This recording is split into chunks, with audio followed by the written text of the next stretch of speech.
Hello everyone, and welcome back to a brand new video. In today's tutorial, I'm going to show you how to fix YouTube comment not showing up.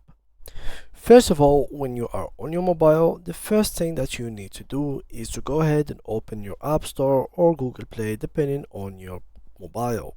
So in my case, I'm going to open App Store and I'm going to search for YouTube. Now, as I am doing it, I'm going to check if there is any update to be done. In this case, I have an update, then I surely have to click on update so the comment should be fixed. Now, the second solution is in case your update was done and yet the problem is still occurring to you. Then simply go ahead and download the YouTube app and log into it with your account, as you can see it right here.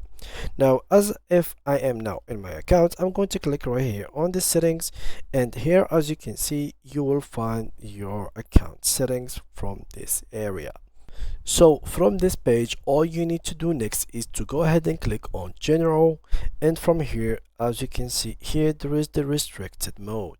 If it was on, just make sure to turn it off, and that should be resolving the issue. So that was it for today's video, guys, and see ya in the next tutorial.